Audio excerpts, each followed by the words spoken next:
네, 안녕하세요. 당신만을 위한 지식 탐험. 오늘 함께 떠나볼 주제는 바로 불교 수행자의 길입니다. 네, 반갑습니다. 네, 제공해주신 자료들, 수행자의 최우선 덕목과 실천, 그리고 심수만경전 구절 해설. 이걸 바탕으로요, 수행자가 무엇에 가장 먼저 힘써야 하는지 좀 깊이 들여다보는 시간을 갖겠습니다. 네, 아주 흥미로운 주제죠. 오늘 탐구의 핵심 질문은 어쩌면 많은 수행자들이 늘 고민하는 지점일 것 같아요. 내면의 깨달음, 그러니까 우리가 흔히 말하는 견성 있잖아요. 그걸 추구하는 것하고 또 일상에서 주변 사람들을 어떻게 대할 것인가 하는 그 실천적인 태도. 이 둘 사이에서 대체 뭐가 더 중요하고 또 우선되어야 할까 하는 문제입니다. 네, 맞아요. 그 균형점을 찾는 게 참 어렵죠. 근데 이 자료들을 보니까요. 상당히 뭐랄까 파격적인 관점을 제시하더라고요. 단순히 그냥 조용히 앉아서 명상하고 깨달음만 쫓는 게 전부가 아니다. 이런 이야기예요. 네, 심지어는 심지어 견성은 둘째 문제다. 이런 말까지 나와요. 그렇죠. 그럼 도대체 첫째는 뭘까요? 이 지점이 아주 흥미로운데 한번 파고들어 보죠. 네, 좋습니다. 자, 그럼 수행자가 가장 먼저 갖춰야 할 기본적인 마음 자세, 여기서부터 시작해 볼까요? 자료에서 첫 번째로 강조하는 게, 의외로 단순하면서도 참 어려운 부분인 것 같아요. 바로 좋고 나쁜 것에 대한 치우침을 버리는 것입니다. 아, 네, 맞습니다. 좋은 걸 너무 막 탐닉하거나 집착하지 말고 또 반대로 나쁜 걸 너무 미워하거나 배척하지 말라. 이런 가르침이죠. 네, 그게 어떻게 보면 수행의 출발선이다 이렇게 보는 것 같습니다. 이게 또 자료에 언급된 심수만경전의 가르침하고도 깊이 연결되는 부분인데요. 우리 마음이라는 게 본래 가만히 있지를 못하잖아요. 그렇죠. 늘 흔들리죠. 네, 눈앞에 펼쳐지는 온갖 좋은 경계, 또 나쁜 경계, 이걸 이제 만경이라고 하는데 이걸 따라서 끊임없이 흘러가기 마련이니까요. 자력을 보면 좋은 것에 너무 깊이 마음이 쏠리면 심지어 죄를 지을 가능성까지 경고하고 있어요. 아, 죄를 지을 수도 있다고요? 네, 예를 들면 너무 좋은 걸 탐하다 보면 부정한 방법을 쓰게 될 수도 있다. 뭐 이런 거죠. 하긴 그렇겠네요. 욕심이 과하면. 반대로 나쁜 것에 대한 혐오나 배척, 이게 너무 강해도 문제라고 지적합니다. 세상을 살다 보면 뭐 싫은 사람도 있고 보기 싫은 상황도 있기 마련인데 그걸 너무 미워하는 마음, 그건 역시 우리를 괴롭히고 평정심을 잃게 만드니까요. 그렇군요. 결국 양극단에 치우치는 것, 그 모두가 수행의 장애물이다 이런 인식인 거죠. 듣고 보니 정말 그렇네요. 좋은 것에 끌리고 싫은 것에 밀쳐내는 거, 아, 이거 너무나 인간적인 반응인데 이걸 넘어서라는 요구군요. 맞습니다. 그럼 어떻게 해야 이 치우침에서 벗어날 수 있을까요? 방법이 있나요? 그래서 자료에서는 무상심심이라는 개념을 강조합니다. 무상심심이요? 네. 아무리 좋은 것이라도 그것은 결국 변하고 영원하지 않다. 이게 무상이잖아요. 그 사실을 깊이 심신, 통찰하는 마음, 그걸 가지라는 뜻입니다. 이런 마음으로 좋은 것을 대하면 거기에 과도하게 물들거나 집착하지 않게 된다는 거죠. 아, 영원하지 않다는 걸 깊이 알아라. 네. 자료에는 좀 직설적인 표현도 나와요. 너무 좋은 거 많이 가지려고 생각하는 건 억지 부리는 소리다. 뭐 이렇게요. 하하, 억지 부리는 소리다. 아주 단호하네요. 네. 심지어 좀 현실적인 예시도 들어요. 고위공직자의 부인들이 고가의 선물을 받아서 사회적으로 문제가 되는 사례 같은 거예요. 그런 걸 들면서 좋은 것에 대한 지나친 욕심이나 집착이 결국 자신에게 호로 돌아올 수 있다. 이걸 분명히 지적하고 있습니다. 아, 구체적인 사례까지 드는군요. 네. 결국 좋고 나쁨에 대한 분별은 있되 거기에 대한 어떤 극단적인 집착이나 혐오에서 벗어나는 것. 그 마음의 균형. 이게 첫 번째 과제라는 겁니다. 마음의 균형 잡기. 좋고 나쁨에 대한 극단적인 반응을 경계하는 것. 이게 첫 단추군요. 알겠습니다. 그런데 이게 이제 내면의 문제라면 밖으로 드러나는 실천적인 행동 면에서는 뭘 가장 중요하게 여길까요? 여기서부터가 정말 이 자료들의 핵심적인 주장인 것 같은데요. 맞습니다. 실천적인 면에서 가장 첫 번째 그리고 가장 중요하게 꼽는 덕목이 바로 하심입니다. 하심이요? 네. 글자 그대로 마음을 낮추는 것, 즉 겸손하고 자신을 낮추는 태도를 말하죠. 자료에서는 수행자는 첫째 하심해야 한다. 이렇게 아주 명확하게 못을 받고 있어요. 첫째가 하심이다. 네. 그러면서 자존심만 가지고는 사회에 분란만 일으킨다. 고 아주 따끔하게 지적하기도 하고요. 자존심만 가지면 분란만 일으킨다. 하심이라. 근데 자신을 낮춘다는 게 요즘 시대에는 좀 다르게 받아들여질 수도 있을 것 같아요. 뭐랄까, 자칫 너무 소극적이거나 자존감이 낮은 태도로 오해받을 수도 있지 않을까요? 아, 그거 좋은 질문이십니다. 자료에서는 이 하심을 구체적으로 어떻게 실천하라고 이야기하나요? 네. 여기서 말하는 하심은 단순히 자신을 비하하거나 굴종하는 것과는 거리가 멉니다. 오히려 아주 적극적인 실천하고 연결되는데요. 그게 바로 주변 사람들을 이롭게 하는 것입니다. 아, 주변 사람들을 이롭게 하는 것. 네. 이 부분이 자료 전체를 통틀어서 가장 반복적으로 강조되는 핵심 실천 사항이에요. 되도록이면 내 주위 사람을 즐겁게 해주고 편하게 해드려야 한다는 말이 여러 번 등장합니다. 즐겁게 해주고 편하게 해드려야 한다. 네.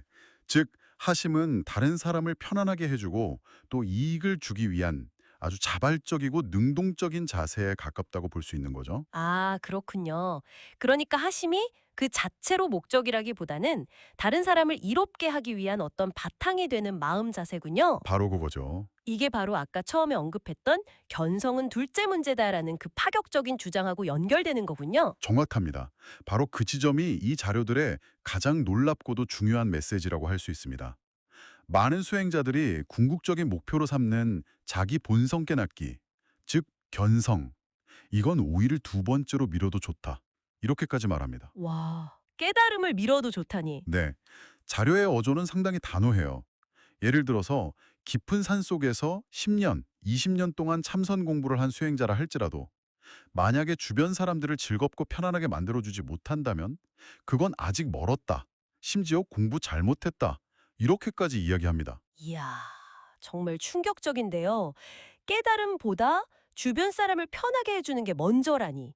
왜 이렇게까지 실천을 강조하는 걸까요? 이게 단순히 그냥 착하게 살아라, 이런 도덕적인 권고 이상인 것 같은데요? 네, 그 이면에는 불교의 핵심 가치 중 하나인 대자 대비, 즉 모든 존재에 대한 아주 크나큰 사랑과 연민의 실천, 이것을 극도로 중시하는 관점이 깔려 있다고 봐야 합니다. 자료에서는 이웃을 편안하게 해주는 행위 하나하나가 마치 신도들이 부처님께 정성껏 올리는 보시와 같다고 여기면서 그런 마음으로 노력해야 한다고 강조합니다. 보시와 같다. 네. 실제로 하심과 이타행을 아주 모범적으로 실천한 인물로 용담 스님이라는 분의 일화가 소개되는데요. 용담 스님이요? 네, 이 스님은 아주 작은 액수의 보시를 받아도 늘 "아이고, 스님 웬 돈을 이렇게 많이 주십니까?" 하면서 마치 큰 돈을 받은 것처럼 과분해하며 진심으로 감사하는 태도를 보였다고 합니다. 아, 작은 돈에도 그렇게요? 네, 이런 구체적인 모습이 바로 하심과 자비의 발현이다, 이런 거죠. 이런 생생한 사례를 통해서 이론적인 깨달음이나 명상 그 자체보다 삶 속에서의 구체적인 실천이 어쩌면 더 근본적이고 중요할 수 있다. 이 점을 아주 강력하게 시사하는 겁니다. 용담 스님 이야기. 와, 정말 인상 깊네요. 작은 것에도 감사하고 자신을 낮추는 모습. 그게 바로 하심의 실천이군요. 자, 그럼 이제 다시 마음의 문제로 좀 돌아와서요. 아까 언급된 심수만경전의 구절하고 이 실천적인 측면이 어떻게 연결되는지 좀 더 자세히 풀어볼까요? 마음은 온갖 경계를 따라 굴러간다는 이 구절이 단순히 마음의 변덕스러움만 이야기하는 건 아닐 텐데요. 맞습니다. 심수만경전으로 시작하는 그 유명한 개송 있잖아요. 심수만경전, 전처 신응류, 수류인득성, 무희북, 무우. 이 개송의 진정한 핵심은 사실 그 뒷부분에 있습니다. 아, 뒷부분요? 네. 마음이 좋고 나쁜 온갖 경계를 따라서 끊임없이 흘러가고 변화하는 것, 수류. 그 와중에서도 그 변화의 이면에 있는 자신의 본래 성품, 즉 불성이 본래 청정하다는 것을 문득 깨달아 알아차리는 것, 인덕, 거기에 있다는 겁니다. 이것이 바로 수류 인덕성의 의미입니다. 수료 인덕성. 흐름을 따라가면서도 본성을 알아차린다. 와, 굉장히 심오한 경지처럼 들리는데요. 이 본성이라는 것은 구체적으로 어떤 상태를 말하는 건가요? 자료에 따르면 이 본성 또는 불성은 본래 어떤 외부 조건이나 환경에도 물들지 않는 아주 순수하고 청정한 상태라고 설명합니다. 물들지 않는다. 네, 마치 연꽃이 더러운 진흙 속에서 피어나지만 그 더러움에 물들지 않는 것에 비유되기도 하죠. 자료에서도 처염상정, 즉 더러움에 처해 있어도 항상 깨끗하다는 표현을 빌려서 설명합니다. 처염상정. 연꽃 비유가 딱 와닿네요. 네. 그리고 이 본성을 깨닫게 되면 그 결과로 무희부무의 상태에 이른다고 말합니다. 무희부무. 기쁨도 없고 근심도 없다. 그렇죠. 세상에 좋은 일에 크게 막 깊어 날뛰거나 또 나쁜 일에 깊이 절망하고 슬퍼하지 않는 일체의 감정적인 동요를 넘어선 궁극적인 평온과 자유의 상태, 그걸 얻게 된다는 것입니다. 자료에서는 이 본성의 힘을 강조하기 위해서 설령 우리가 생사윤회를 거듭해서 다음 생에 개나 소와 같은 축생으로 태어나는 그런 극단적인 상황에 처하더라도 네, 개나 소가 되더라도요. 네, 이 본성만 제대로 깨달아 알고 있다면 아무런 걸림이 없을 것이다. 이런 정말 파격적이고 과감한 표현까지 사용하고 있습니다. 와, 그건 정말 대단한데요. 본성만 알면 개나 소가 돼도 괜찮다니. 그만큼 본성의 힘이 강력하다는 걸 강조하는 거죠. 철염상정, 무이부부무. 이야, 정말 이상적인 경지네요. 근데 동시에 자료에서도 이런 경지에 이르기가 현실적으로는 지극히 어렵다는 점을 솔직하게 인정하고 있죠. 네, 바로 그 점이 중요합니다. 이론적으로는 그렇지만 우리가 발딛고 사는 이 현실 세계는 온갖 인연의 그물망으로 아주 복잡하게 얽혀 있기 때문에 그 속박에서 벗어나서 물들지 않는 청정한 자성을 깨닫고 유지하기란 정말 어렵다고 말합니다. 어렵다. 네, 심지어 5만 년을 공부해도 자성을 보지 못하면 아직 멀었다는 식의 표현까지 쓰면서 그 어려움을 강조하죠. 5만 년요? 허허. 그만큼 어렵다는 거겠죠? 그렇죠. 그래서 다시 아까 강조했던 현실적인 수행 지침들이 중요해지는 겁니다.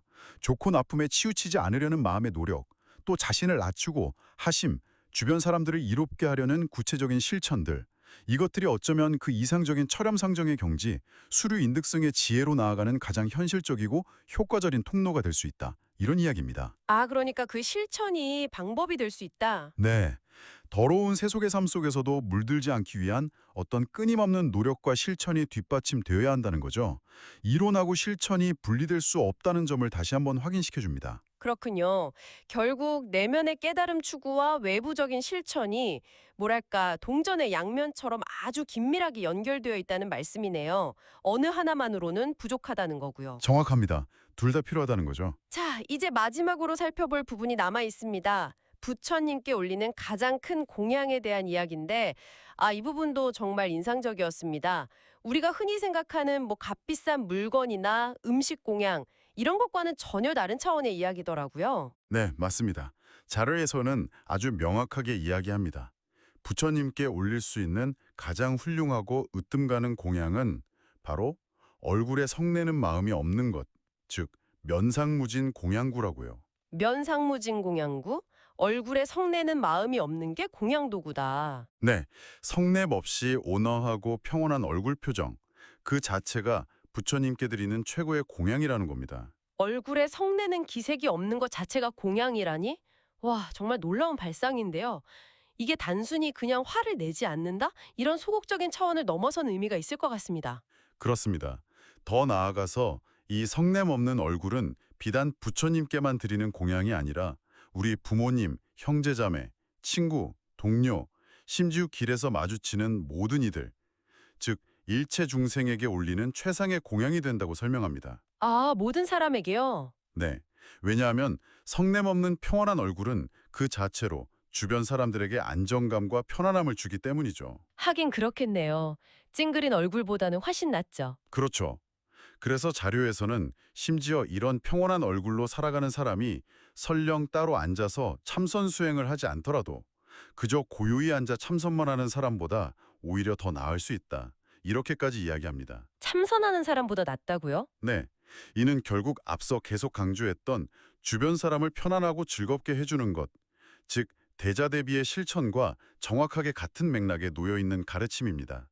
내면의 평화가 자연스럽게 밖으로 흘러나와서 타인에게 긍정적인 영향을 미치는 것, 그것이야말로 살아있는 공양이고 진정한 수행의 결과다. 이런 거죠. 이야, 정말 깊은 울림을 주는 이야기입니다. 자, 오늘 저희가 함께 살펴본 이 자료들이 당신에게는 어떤 의미로 다가올까요? 수행의 길에 대한 몇 가지 중요한 통찰들을 좀 정리해 볼 수 있겠습니다. 첫째, 좋고 나쁨이라는 양극단에 대한 집착과 혐오. 이걸 내려놓고 마음의 균형을 잡으려는 노력이 수행의 첫걸음이다. 이 점이죠. 네, 그게 기본이고요. 둘째, 어쩌면 가장 파격적인 메시지였죠. 개인적인 깨달음, 즉 견성을 추구하기에 앞서서 자신을 낮추는 하심과 주변 사람들을 적극적으로 즐겁고 편안하게 해주려는 이타적인 실천, 대자 대비. 이것이 더 우선시될 수 있다는 점입니다. 네, 견성은 둘째 문제다. 아주 강력했죠. 그렇죠. 셋째, 우리의 마음은 현실의 온갖 경계에 따라서 끊임없이 흔들리지만 심수만경전, 그 변화무쌍한 흐름 속에서도 수류, 본래 더러움에 물들지 않는 청정한 자신의 본성, 자성을 깨달아 알아차리고 인득성, 이를 통해 기쁨과 슬픔이라는 감정의 파도를 넘어선 궁극적인 평온, 무희부모를 찾는 것. 이것이 수행의 지향점이라는 것입니다. 네, 그 본성을 찾는 여정이죠.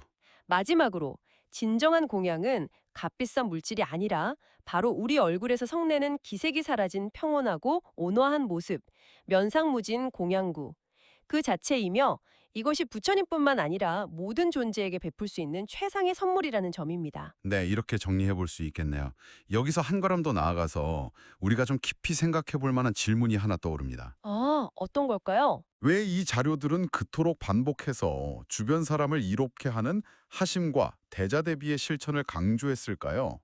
어쩌면 그 이유는 바로 그 이타적인 실천의 과정이야말로 그냥 이론이나 명상만으로는 도달하기 어려운 그 온갖 경계 속에서도 물들지 않는 청정한 본성, 지성을 현실 속에서 직접 체험하고 깨닫게 하는 가장 강력하고 효과적인 수행 방법이기 때문은 아닐까요?